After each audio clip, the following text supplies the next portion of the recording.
శ్రీకృష్ణ పరమాత్మ మనందరికీ శీతోష్ణాదులను సుఖ దుఃఖాలను సమంగా సహించమనే ఉపదేశం చేస్తున్నాడు. తాం స్థితిక్షస్వ భారత అని.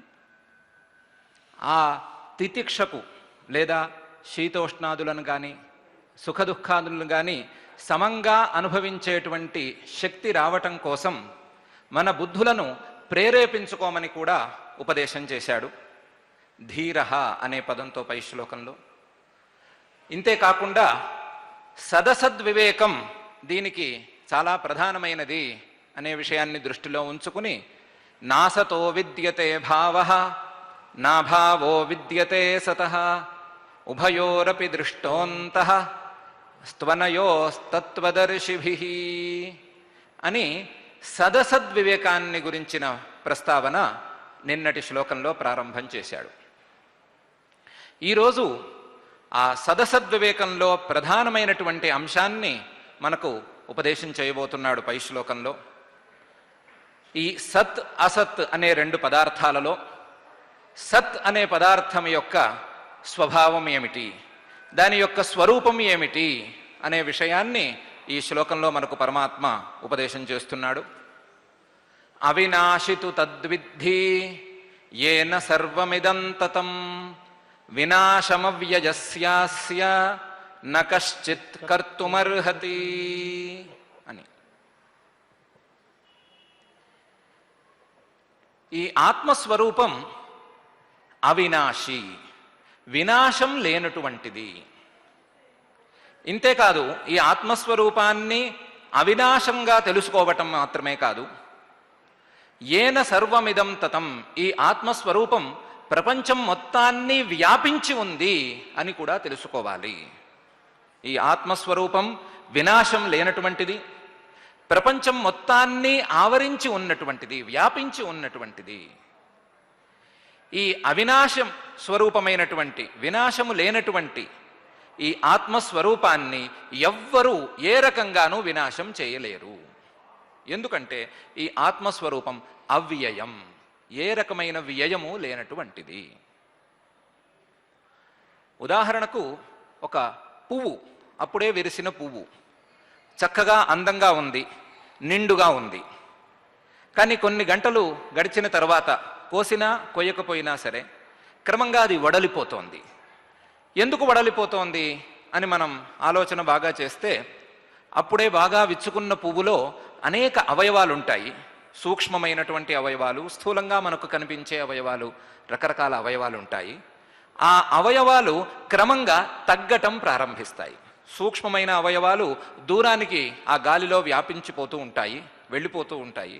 అలా అవయవాలు క్షీణించటం వలన, తగ్గటం వలన ఆ పువ్వు మెల్లగా వడలిపోతోంది, ఎండిపోతోంది, రాలిపోతోంది, నాశనమైపోతోంది.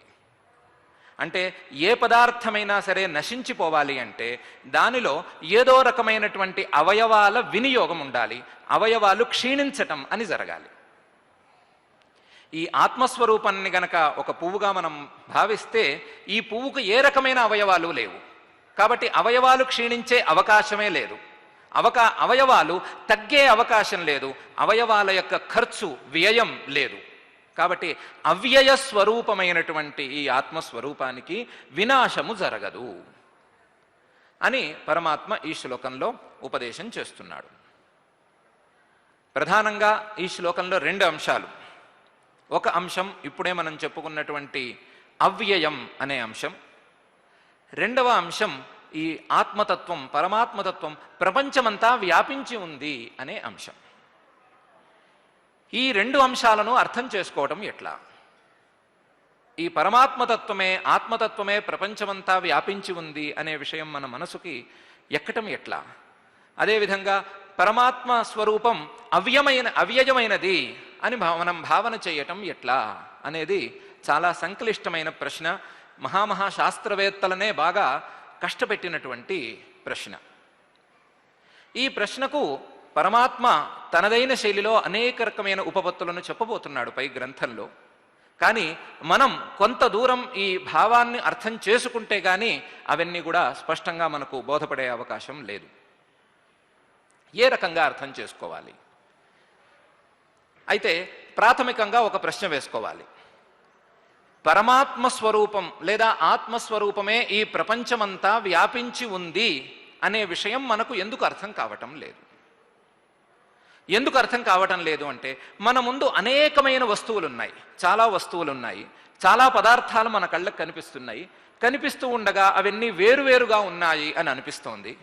వేరువేరుగా అనేక పదార్థాలు, అనేక వస్తువులు కనిపిస్తూ ఉండగా ఒకే వస్తువు ప్రపంచమంతా వ్యాపించి ఉంది అని మనకి ఎలా అర్థమవుతుంది అని మనలాంటి సామాన్యుల ప్రశ్న. ఈ ప్రశ్నకు సమాధానం మనం చాలా విధాలుగా చెప్పుకోవచ్చు. ఈ రోజున మనం చాలా కష్టపడి చదువుకుంటున్నటువంటి విజ్ఞాన శాస్త్రం దృష్టిలో కూడా ఈ విషయాన్ని అర్థం చేసుకునే అవకాశం కొంత మేరకు ఉంది. కొంత దూరం మన విజ్ఞాన శాస్త్రం కూడా దీనికి సహకారం చేస్తూ ఉంటుంది. ప్రాచీనమైన భారతీయ సనాతన సాంప్రదాయికమైన శాస్త్రాలు ఈ విషయాన్ని నిరూపించడం కోసమే పుట్టాయి. ఈ విషయాన్ని నిరూపించడం కోసమే అవి ప్రయత్నం చేస్తూ ఉన్నాయి. మనం రెండు మార్గాలలోనూ ఒక్కసారి ఈ విషయాన్ని ఆలోచించుకుందాం. మనకు సైన్స్ ఏం చెప్తోంది? ప్రపంచం అంతా ఏమి నిండి ఉంది అంటే, మనం సామాన్యంగా చూసేది వస్తువులు అని చూసాము. దాన్ని కేటగరైజ్ చేస్తే, విభాగం చేసుకుని చూసుకున్నట్లయితే, living world, non living world. ప్రాణంతో ఉన్న పదార్థము, జీవించే పదార్థము, జీవం లేని పదార్థము. జీవించే పదార్థము అంటే మన సైన్స్ దృష్టిలో దేహము, జీవం లేని పదార్థం అంటే మిగతా వస్తువులు, ప్రాణం లేని వస్తువులు. మోడర్న్ సైన్స్ దృష్టిలో ఆత్మ అనే పదార్థం ఉన్నట్టు మనకు అనిపించదు కంటే కూడా లేదు అని కూడా స్పష్టంగా చెప్పుకోవచ్చు. వారంత దాకా వెళ్ళలేదు. కాబట్టి living world, non living world అంటే ప్రపంచమంతా ఏముంది? ఈ రెండు పదార్థాలే ఉన్నాయి. ఈ రెండు పదార్థాలని కలిపి ఒకే దృష్టితో చూడటం ఎట్లా అంటే, మ్యాటర్ అనే ఒకే దృష్టితో చూడమని వాళ్ళు చెప్పారు. ఈ రెండు పదార్థాలను చూసే దృష్టికోణాన్ని మార్చుకుంటే మ్యాటర్ అనే దృష్టితో చూడొచ్చు. మళ్ళీ ఈ మ్యాటర్ అంటే ఏమిటి అనే పరీక్ష చేసుకుంటూ వెళితే మనం మ్యాటర్ అంటే ఏంటి, ఎలిమెంట్స్ అని అర్థం చేసుకుంటాం. ఎలిమెంట్స్ అంటే మూల భూతాలు అని కానీ, మూల పదార్థాలు కానీ, మూలకాలు అని కానీ వ్యాఖ్యానం చేసుకోవచ్చు. ఈ ఎలిమెంట్స్ ఎన్ని ఉన్నాయి అంటే 118 ఎలిమెంట్స్ ఉన్నాయి అని మనకు చెప్తున్నారు. ఇందులో 92 ఎలిమెంట్స్ న్యాచురల్ ఎలిమెంట్స్ అని, 26 ఎలిమెంట్స్ ల్యాబ్స్లో ఉండేటువంటి అన్స్టేబుల్ ఎలిమెంట్స్ అని వాళ్ళు చెప్తున్నారు. మొత్తం మీద ఇవన్నీ ఎలిమెంట్స్, మూలకాలు. అంటే మనం వేరువేరుగా చూసే వస్తువులన్నీ ఎలిమెంట్స్, ఇంతే. అయితే ఎలిమెంట్స్ అంటే ఏంటి అని మళ్ళీ మనం గనక ప్రశ్న వేసుకుంటే ఏం సమాధానం చెప్తారు? మాలిక్యూల్స్ అని చెప్తారు. అంటే ఒక అణుగుచ్ఛం, ఆటమిక్ స్ట్రక్చర్. ఈ అణుగుచ్ఛం అనే పదం ఎప్పుడైతే వచ్చిందో అప్పుడు ఉన్నదంత పదార్థం అంటా ఏమిటి అంటే అణువులు అని మనం అర్థం చేసుకోవచ్చు. వేరువేరుగా రకరకాలుగా కనిపించినటువంటి వస్తువులన్నీ ఇప్పుడు ఒకటే అణువులు అనే పదం కిందకు వచ్చినాయి, ఆ గొడుగు కిందకు వచ్చేసినాయి. మరి అణువులంటే ఏమిటి అని ప్రశ్న వేసుకుంటే దాన్ని మళ్ళీ అణువుని, ఆటంని బ్రేక్ చేసి దాన్ని పగలకొట్టి ఎలక్ట్రాన్స్, న్యూట్రాన్స్, ప్రోటాన్స్ అన్ని రకరకాలుగా మళ్ళీ విభాగం చేసుకుంటాం. ఇందులో అన్ని అణువుల్లోనూ ఈ 3 ఉన్నాయా లేవా ఇవన్నీ వేరే విషయం. హైడ్రోజన్లో ఎన్ని ఉన్నాయి, మిగతా అణువుల్లో ఎన్ని ఉంటాయి, ఇవన్నీ కూడా మనకి ప్రత్యేకించి అవసరమేం లేదు. ఈ మూడిటిని మళ్ళీ ఏమిటి అని విచారించుకుంటే, ఇవేమిటి అని మనం విచారించుకుంటే వాటిని కూడా బ్రేక్ చేయగలిగితే ఏమి సమాధానం వస్తోంది అంటే ఎనర్జీ అని వస్తోంది. అంటే మనం వేరువేరుగా రకరకాలుగా వివిధాలుగా చూసినటువంటి వస్తువులని మనం ఎనర్జీ అనే పదానికి తెచ్చేసాం, ఆ గొడుగు కిందకి తెచ్చేసాం. అంటే ఈ ప్రపంచమంతా ఎలా ఉంది, ప్రపంచంలో మనకు కనిపించే వస్తువులు ఏవి, వాటి యొక్క స్వభావాలు ఏవి అని ప్రశ్నించుకుంటే దానికి సమాధానం మనం ఏం చెప్పుకుంటున్నాం? రకరకాల ఎనర్జీలు, రకరకాల శక్తులు అని మనం దానికి సమాధానం చెప్పుకుంటున్నాం. అంటే వేరువేరుగా ఉన్నాయి అని మనకి తోచే వస్తువులు శక్తులు, కేవలము శక్తులు అని ఒక గొడుగు కిందకి లేదా ఒక రూపానికి మనం తెచ్చేసుకున్నాం. ఇప్పుడు మనం ఇక్కడ నుంచి ఒకేసారి మళ్ళీ ఈ శక్తులు ఏమిటి, ఎనర్జీ అంటే ఏమిటి, ఇలాంటి పరీక్షలు ఏమీ చేసుకోకుండా ఈ ఎనర్జీ ప్రపంచమంతా వ్యాపించి ఉందా లేదా, లేదా ఈ ఎనర్జీస్ ప్రపంచమంతా వ్యాపించి ఉన్నాయా లేవా అంటే ఉన్నాయి అనే చెప్తాం. ప్రపంచమంతా ఉన్నవి అణువులే కాబట్టి, అణువుల్లో ఉండేది ఎనర్జీనే కాబట్టి మొత్తం ఉన్నది అని మనం సులభంగా చెప్పుకోవచ్చు. ఈ ఎనర్జీలు ఎక్కడి నుంచి వచ్చినాయి, ఈ శక్తులు ఎక్కడి నుంచి పుట్టుకొచ్చినాయి అనేది మనం వేసుకునే ప్రశ్న. మనం energy neither be created nor be destroyed ఇలాంటివన్నీ ఇప్పుడు తీసుకునక్కర్లేదు. ఈ ఎనర్జీలు ఎక్కడి నుంచి వచ్చినాయి అని ప్రశ్నించుకుంటే ఒక శక్తి నుంచి వచ్చినాయి. ఆ శక్తి ఈ ఎనర్జీలన్నిటికీ ప్రాణం పోస్తోంది అని సమాధానం చెప్పుకోవచ్చు. మనకి ఎప్పుడైతే మన బుద్ధి ప్రపంచమంతా ఎనర్జీలతో నిండి ఉంది అనేదాకా వచ్చిందో అప్పుడు ఆ ఎనర్జీలన్నిటికీ కావాల్సిన ఎనర్జీ ఒక వస్తువు దగ్గర ఉంది, ఒక సత్పదార్థం దగ్గర ఉంది అని అర్థం చేసుకోవటంలో కష్టమే లేదు. ఒకవేళ కష్టపడితే ఇంతవరకే కష్టపడాలి, ఇక మీద కష్టపడాల్సిన అవసరం ఏమీ లేదు. మన బుద్ధికి ఎక్కుతుంది. అనేక ఎనర్జీలు ఉన్నాయి, చాలా ఎనర్జీలు ఉన్నాయి. ఆ ఎనర్జీలన్నిటికీ శక్తిని ప్రసాదించే ఎనర్జీ ఒకటి ఉంది. ఆ శక్తిని ప్రసాదించేటువంటి ఏకైక ఎనర్జీ, ఏకైక శక్తి ఏమిటి అంటే ఆత్మస్వరూపం, పరమాత్మ యొక్క తత్వం. ఆ తత్వమే ప్రపంచమంతా వ్యాపించి ఉంది. ఆ తత్వమే వీటన్నిటికీ శక్తిని ప్రసాదిస్తోంది అని మనం అర్థం చేసుకోవచ్చు. ఉపనిషత్తులు కూడా ఈ సిద్ధాంతాన్నే బలంగా మనకు బోధిస్తున్నాయి. శ్రోత్రస్య శ్రోత్రం మనసో మనోయద్వాచోహ వాచం స ఉప్రాణస్య ప్రాణ చక్షుషశ్చక్షురతిముచ్య ధీరా ప్రేత్యాస్మాల్లోకాదమృతా భవంతి అని చెప్తోంది కేనోపనిషత్తు. అంటే ఏ పదార్థానికైనా సరే ఒక పని చేసే శక్తి ఉంది. ఆ పని చేసే శక్తి ఎక్కడి నుంచి వస్తోంది అంటే కేవలం ఈ ఆత్మతత్వం యొక్క, పరమాత్మతత్వం యొక్క శక్తి నుంచే వస్తోంది. ఈ పరమాత్మతత్వం అనే శక్తి వీటన్నిటికీ శక్తిని ప్రసాదిస్తోంది అని సంక్షేపంగా ఈ కేనోపనిషద్ వాక్యానికి ఇప్పటికీ సందర్భోచితమైనటువంటి అర్థం. కాబట్టి ఉపనిషత్తులు చెప్తున్నది మనకు విజ్ఞానంలో ఇంతవరకు అర్థమైనది రెండిటినీ కలుపుకున్నట్లయితే ఈ ప్రపంచమంతా వ్యాపించి ఉన్నటువంటి శక్తులన్నిటికీ లేదా పదార్థాలన్నిటికీ శక్తిని ప్రసాదిస్తున్నటువంటి తత్వం ఆత్మతత్వం అని మనం అర్థం చేసుకోవచ్చు. కొంతమేరకు మనకు విజ్ఞాన శాస్త్రం కూడా ఈ విషయాన్ని అర్థం చేసుకోవడంలో ఈ రకంగా సహాయపడుతూ ఉంటుంది.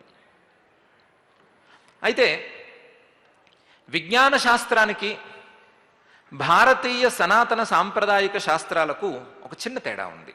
విజ్ఞానం అనేది రెండిటికీ సమానమైనప్పటికీ మన సాంప్రదాయికమైనటువంటి శాస్త్రాలు ఆత్మతత్వాన్ని అర్థం చేసుకోవటానికి ఏ కాలంలో మానవులున్నా సరే వారికి సహకారంగా ఉండటం కోసం పుట్టుకొచ్చినవి.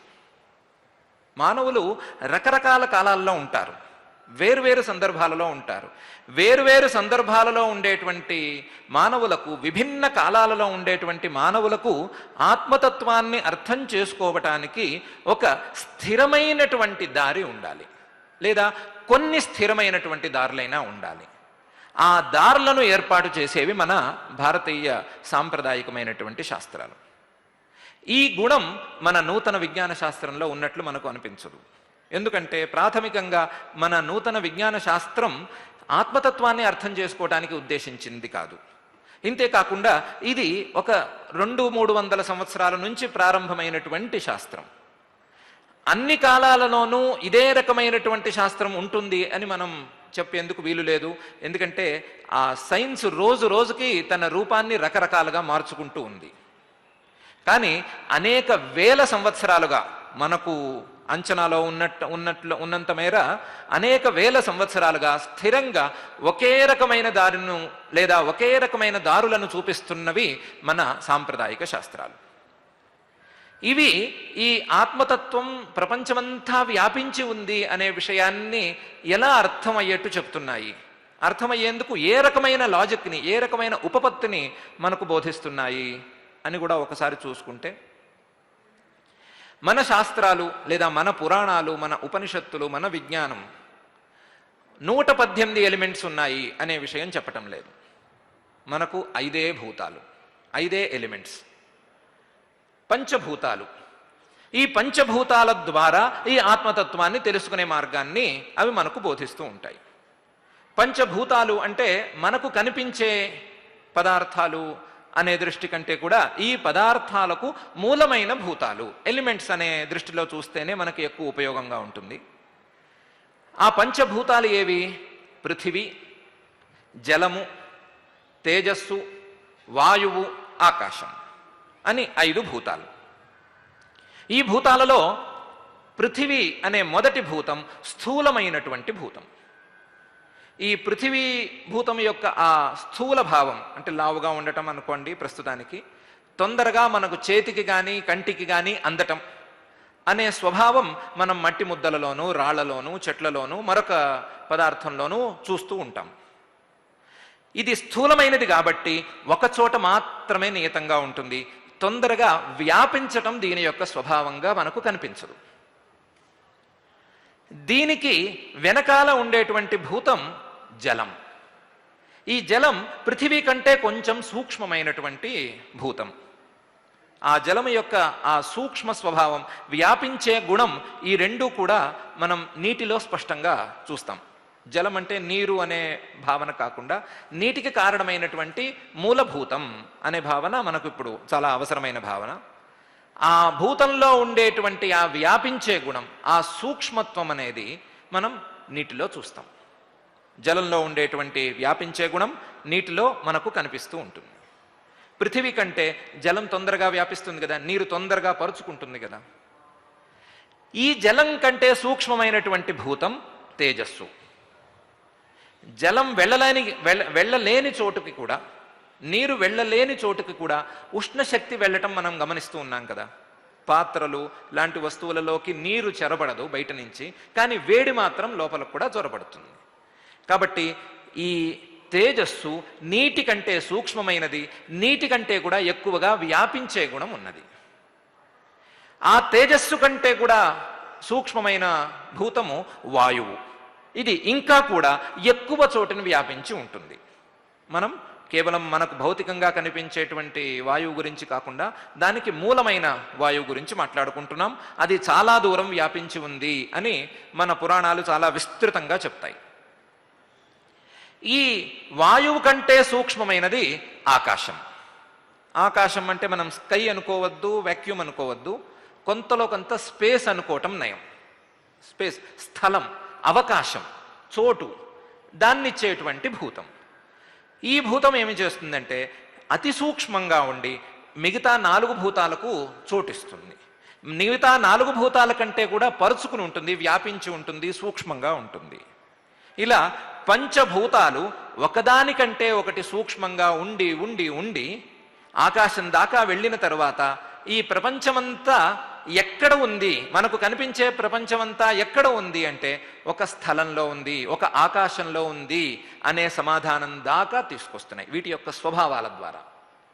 ఎప్పుడైతే మనకు కనిపించే ప్రపంచమంతా ఒక సూక్ష్మమైన లేదా వ్యాపించి ఉండేటువంటి స్థలంలో, ఆకాశంలో, అవకాశంలో ఉంది అని మనకు అర్థమైందో, అప్పుడు ఈ ఆకాశం ఎక్కడ ఉంది అనే ప్రశ్న వేసుకుంటే ఒకటే సమాధానం, ఆత్మస్వరూపంలో ఉంది. ఈ ఆత్మస్వరూపం ఆకాశం కంటే కూడా సూక్ష్మమైనది. సూక్ష్మమైనది కాబట్టి ఈ భూతాలను తీసుకువచ్చినట్లుగా వ్యాపించి ఉన్నది, పరుచుకుని ఉంది అనే సమాధానానికి మనం దగ్గరగా వస్తూ ఉంటాం. దీన్ని అనేక సందర్భాలలో బ్రహ్మసూత్రాలలో వ్యాస మహర్షి కానీ, మరొక పురాణాలలో వ్యాస మహర్షి కానీ, వేరే శాస్త్రాలలో కానీ చాలా వివరంగా, విస్తారంగా, రకరకాల మార్గాలలో రకరకాల ప్రశ్నలకు సమాధానాలు చెప్పుకుంటూ ఈ విషయాన్ని వారు మనకు దృఢపరిచారు. అక్షరం అంబరాంత ధృతేహే లాంటి సూత్రాలలో ఎన్నో సందర్భాలలో ఈ విషయాన్నే వాళ్ళు దృఢపరిచారు. ఉపనిషత్తులలో కూడా ఈ విషయాన్ని బాగా విస్తారంగా చెప్తూ వస్తారు. కాబట్టి ఆత్మస్వరూపం వ్యాపకం లేదా సర్వత్రా వ్యాపించి ఉన్నది అనే భావనను అర్థం చేసుకోవటానికి, ఆత్మస్వరూపం మొత్తం ప్రపంచమంతా ఆవరించి ఉన్నది అనే భావనను మనం అర్థం చేసుకోవటానికి మనం విజ్ఞాన శాస్త్రం యొక్క సహాయమైనా తీసుకోవచ్చు, లేదా భారతీయ సాంప్రదాయిక శాస్త్రాన్నైనా మనం కోరవచ్చు. అయితే మన భారతీయ శాస్త్రాల యొక్క విశేషం ఏమిటంటే కొంచెం సులభంగా తొందరగా ఎక్కువ తొట్టుపాటు లేకుండా అర్థమయ్యే విధానాలు ఇందులో ఉన్నాయి. సైన్స్ దానికోసం ఉద్దేశించి ఉన్నది కాదు కాబట్టి అందులో మనం కొంచెం కష్టాలు పడవలసి వస్తుంది అని ఈ రెండిటికి ఉండేటువంటి భేదం. ఏ సాధనమైనా సరే, ఏ రకమైన ఉపాయమైనా సరే, మనం ఈ విషయాన్ని అర్థం చేసుకోవటమే ప్రధానం. ఏ రకంగా అర్థం చేసుకున్నా సరే పర్వాలేదు, అర్థం చేసుకోవటం మాత్రమే ప్రధానం. ఆ ప్రధానం అనే భావనతోనే పరమాత్మ ఏన సర్వం ఇదం తతం, ఏ ఆత్మస్వరూపమైతే ఈ ప్రపంచాన్నంతా ఆవరించి ఉన్నదో, ప్రపంచమంతా వ్యాపించి ఉందో, ఆ ఆత్మస్వరూపం, ఆ ఆత్మస్వరూపానికి వినాశము లేదు అని మనకు చెప్తున్నాడు. వినాశం అనేది ఎందుకు లేదు అంటే, సర్వత్ర వ్యాపించి ఉన్నది, అన్నిటికీ అవకాశాన్ని ఇస్తున్నది, అవకాశం ఇచ్చేటువంటి ఆకాశానికి కూడా అవకాశం ఇస్తున్నది కాబట్టి అది నాశనమయ్యే ప్రసక్తి లేదు. ఎందుకు నాశనమయ్యే ప్రసక్తి లేదు అంటే, వినాశం అవ్యయస్యాస్య న కశ్చిత్ కర్తుమర్హతి అని చెప్తున్నాడు. ఈ అవ్యయమైనటువంటి ఈ పరమార్థ తత్వానికి లేదా పరమాత్మ తత్వానికి, ఆత్మస్వరూపానికి వినాశం దగ్గరలో కూడా రాదు. ఏమిటి అవ్యయం లేదా వ్యయం అంటే ఏమిటి అంటే, మనం పువ్వుని దృష్టాంతంగా చేసుకుని ఒకసారి భావన చేసుకున్నాం. ఒక అరటిపండు ఉంది. అరటిపండు బాగుంది, కానీ తొక్క తీసి బయట పెడితే అది నల్లబడిపోతుంది. తొక్క తీసేసి కాసేపు బయట ఉంచితే అరటిపండు నల్లబడుతోంది. కొంచెం సేపు అయిన తర్వాత చూస్తే అది కొంచెం ఎండినట్టుగా అవుతోంది, దానిపైన ఉండే తేమ ఆరిపోతోంది. కొంచెం సేపటికి అది పూర్తిగా అట్టలాగా గట్టిగా తయారవుతోంది. ఇంకా కొన్ని రోజుల పాటు ఉంచగలిగితే, అలాగే ఉంచగలిగితే అది పొడి పొడిగా కూడా మారిపోతుంది. ఇది ఏ సందర్భంలో జరుగుతోంది అంటే, తొందరగా జరిగే సందర్భం ఏమిటి అంటే, మనం తొక్క తీసి పెడితే అవుతుంది. తొక్కతో పాటే ఉంచితే ఈ ప్రక్రియ అంతా మొదలు తొక్కకే వస్తోంది, ఆ తరువాత పండుకి అది వ్యాపిస్తోంది. తొక్క ఉన్నంత వరకు అరటిపండు కొంచెం రక్షణలో ఉన్నట్టుగా ఉంటుంది. అంటే అరటిపండు లోపల ఉండేటువంటి అరటిపండుని బయట ఉండేటువంటి తొక్క, ఆ పండు యొక్క తొక్క రక్షిస్తోంది. ఆ రక్షణ సవ్యంగా ఉన్నంత వరకు లోపల పండు బాగున్నట్లు, రక్షణ కొంచెం బలహీన పడితే లోపల పండు పాడైపోతున్నట్లు. లోపల పండు పాడవటం అంటే నశించిపోతోంది. అంటే నశించిపోవటం అనేది కేవలం పువ్వు లాంటి పదార్థాలకే కాదు, ఇలా పండు లాంటి పదార్థాలకు కూడా ఉంది. కానీ అది ఎలా వస్తోంది అంటే, ఆ తన యొక్క తొక్క నశించిపోవటం వలన వస్తుంది. అరటిపండు లోపల ఉన్నది, బయట ఉండేటువంటి తొక్క, ఆ తొక్క నశించిపోతే, తొక్క గనక బలహీన పడితే లోపల పండు కూడా బలహీన పడుతోంది. అంటే తనది ఆత్మీయం. ఆత్మీయం గనక ఒకటి నశిస్తే లోపల ఉన్నది కూడా నశిస్తుంది. ఇంకా కొంచెం సులభంగా చెప్పుకోవాలి అంటే, ధనవంతుడు పాడైపోయాడు. ఏ రకంగా పాడైపోయాడు? ఉన్న డబ్బంతా ఖర్చు అయిపోయింది. ఇప్పుడు ఎవరతను? ధనవంతుడు కాడు. మరి ధనవంతుడు అన్నారు, ధనవంతుడు పాడైపోయాడు అన్నాడు. కొంచెం సంస్కృత భాషలో ధనీ నష్ట అని కూడా అంటారు. ఆ ధనం నాశనం అయిపోవటం వలన, ఆ ధనవంతుడి యొక్క ధనం నాశనం అయిపోవటం వలన, పాడైపోవటం వలన, ఖర్చు అయిపోవటం వలన ఆ ధనవంతుడు కూడా పాడైపోయినట్టయింది. ఎందుకు అంటే, ధనవంతుడికి ఆ ధనానికి ఒక సంబంధం ఉంది. కానీ ఈ ఆత్మస్వరూపానికి మిగతా వస్తువులకి ఈ రకమైన సంబంధం ఏమీ లేదు. ఎందుకంటే ఆత్మస్వరూపం అసంగమైన స్వరూపం, ఏ వస్తువుతోనూ సంబంధం లేని స్వరూపం. ఈ ఆత్మస్వరూపాన్ని ఆశ్రయించుకుని మిగతా వస్తువులు ఉంటాయి, కానీ మిగతా ఏ వస్తువుని ఆశ్రయించుకుని ఆత్మస్వరూపం ఉండదు. తొక్కని ఆశ్రయించుకుని పండు ఉన్నట్లుగా ఏ వస్తువుని ఆశ్రయించుకుని ఆత్మస్వరూపం ఉండదు. ఆత్మస్వరూపాన్ని ఆశ్రయించే మిగతా వస్తువులన్నీ ఉంటాయి. కాబట్టి ఆత్మస్వరూపం మిగతా వస్తువుల యొక్క నాశంతో నశించదు. ఎందుకంటే అది అవ్యయమైన స్వరూపము. ఏ రకమైన వ్యయాన్ని మనం తీసుకువచ్చినా సరే, ఏ రకమైన ఖర్చుని, ఏ రకమైనటువంటి అవయవ నాశాన్ని ఏ రకంగా తీసుకొచ్చినా సరే, అవేవి ఈ ఆత్మస్వరూపానికి అంటవు. వినాశం అవ్యయస్య అస్య న కశ్చిత్ కర్తుం అర్హతి.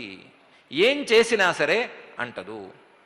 మనం బాగా తీక్ష్ణంగా చురుగ్గా ఉండేటువంటి కత్తితో ఏ వస్తువునైనా సరే తెంచవచ్చు, తప్పేమీ లేదు. ఎలా తెంచవచ్చు? అరటిపండు కోయొచ్చు, చర్మాన్ని కోయొచ్చు, లేదా మరొకటైనా చేయొచ్చు. పోనీ రాయిని మనం దాంతో ఖండించలేము అనుకున్నా రాతిని కూడా పగలగొట్టడానికి ఒక లావాటి కత్తి ఉంది. ఎన్నైనా ఉన్నాయి. కానీ ఎంత తీక్ష్ణంగా ఉన్నా, ఎంత షార్ప్నెస్ ఉన్నా సరే కత్తితో ఆకాశాన్ని కోయగలమా? ఆకాశాన్ని కోసే అవకాశం లేదు. ఎందుకు ఆకాశాన్ని కోయలేము అంటే మనకు తెలిసి ఆకాశానికి ఏ రకమైన అవయవాలు లేవు, దానికి ఏ రకమైన అవయవాలు లేవు. అవయవాలు లేనందువలన దాన్ని మనం కోయలేము. ఆత్మస్వరూపం కూడా అలాంటిదే. దానికి అవయవాలు లేవు కాబట్టి దాన్ని ఎవరు కోయలేరు, దాన్ని ఛేదించలేరు, దాన్ని ఏమీ చేయలేరు. కాబట్టి ఏ రకమైనటువంటి నాశము దానికి అంటదు. ఇది వినాశము లేని శాశ్వతమైనటువంటి వస్తువు. వినాశము లేని శాశ్వతమైన స్వరూపం ఆత్మస్వరూపం. సర్వత్రా వ్యాపించి ఉండేది ఈ ఆత్మస్వరూపం అని ఈ శ్లోకంలో శ్రీ పరమాత్మ మనకు ఉపదేశం చేస్తున్నాడు. అవినాశితు తద్విద్ధి ఏన సర్వమిదం తతం వినాశమవ్యయస్యాస్య న కశ్చిత్ కర్తుమర్హతి అని. ఈ ఉపదేశాన్ని మనం చాలా శ్రద్ధగా గమనించుకోవాల్సి ఉంది. ఇది అనుకున్నంత సులువుగా మన మనస్సుకి హత్తుకునే అవకాశం లేదు. ఎందుకంటే మన మనస్సు విడివిడిగా ఉండే చిన్న చిన్న వస్తువులను చూడటానికి, ఆలోచించడానికి అలవాటు పడిపోయింది. అలాంటి అలవాటు పడిపోయిన మనస్సుకు ఒకే వస్తువు సర్వత్రా వ్యాపించి ఉంది అనే విషయాన్ని అర్థం చేసుకునేందుకు తొందరగా సామర్థ్యం రాదు. మనం మనస్సు యొక్క శక్తినంతటినీ దానికే వెచ్చించి మన విద్యలను, మన శక్తిని, మన సమస్త భావనలు దానికి గనక వినియోగించినట్లయితే ఈ భావానికి మనం దగ్గరగా చేరతాము. అప్పుడు పరమాత్మ యొక్క ఉపదేశం మనల్ని చేరుతుంది. అటువంటి ఉపదేశాన్ని మనకు చేర్చమని మరొకసారి ఆ శ్రీకృష్ణ పరమాత్మను ప్రార్థిస్తూ మనం ఈ సత్పదార్థ వివేకాన్ని ఇంతటితో ముగించుకుని పారాయణ కార్యక్రమానికి వెళదాం.